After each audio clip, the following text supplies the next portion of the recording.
tetap di dalam KKIR atau kemudian berpindah gitu, ada tenggat waktu tidak? Nah kalau ke Mbak Puan terkait dengan pertemuan dengan PKB ini, apakah memang ada pesan spesifik dari Bu Mega untuk disampaikan kepada Gus Muhaimin spesifik ke PKB, itu ada nggak Mbak? Monggo Cak. Ya sebetulnya politik itu kan bukan soal waktu. Waktu itu ujungnya adalah pertengahan Oktober. Disitulah finishing dari semua proses dinamika yang sedang kita lakukan hari ini. Sehingga bagi saya kebersamaan dengan PDIP itu ibaratnya akan terus terbuka, cair dan seperti keluarga sendiri. Sehingga kalau toh nanti ada titik temu baru antara PDIP dan PKB, tentu saya akan bicarakan dengan Pak Prabowo. Kapan dan bagaimana misalnya. Tapi sampai hari ini kita terus berproses, berdinamika, berdialektika. Sampai pada nanti kalau ada kesimpulan yang serius gitu, baru saya ajak bicara Pak Prabowo. Tapi sejauh ini Pak Prabowo pasti akan menjadi tempat kita berkonsultasi lah dalam PKB mengambil sikap. Udah. Ya kalau buat PDI Perjuangan kami membuka pintu.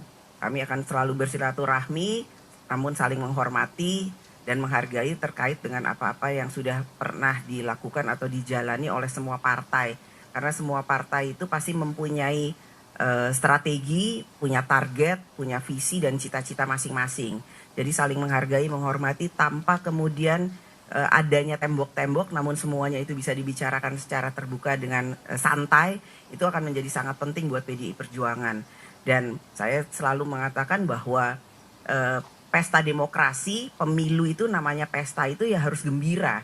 Jadi kalaupun nanti antara PDI Perjuangan dengan PKB belum ada ke titik cocokan atau satu titik pertemuan yang sama dalam menuju pesta demokrasi pemilu tahun 2024, saya meyakini bahwa persaudaraan antara keluarga kami dengan keluarga Caimin, antara PKB dan PDI Perjuangan itu harus tetap bersama karena ada waktunya bertanding, namun ada waktunya untuk bersanding. Jadi silaturahmi ini juga harus dilakukan supaya nanti pesta demokrasinya tuh damai, nggak kemudian ada sekat-sekat dan lain-lain sebagainya. Jadi dan pembicaraan ini akan tetap kita lakukan secara intensif sampai ya tadi Caimin mengatakan bahwa sampai bulan Oktober, kemudian November tanggal 4 itu insya Allah kita akan mengumumkan siapa capres dan cawapres beserta daftar DCT bagi semua bacalek yang sekarang namanya ada. Jadi itu masih panjang, masih banyak yang harus kita lakukan. Namun saya meyakini nggak ada yang pernah salah melakukan silaturahmi dan membicarakan semuanya itu secara terbuka sebagai satu anak sesama anak bangsa itu.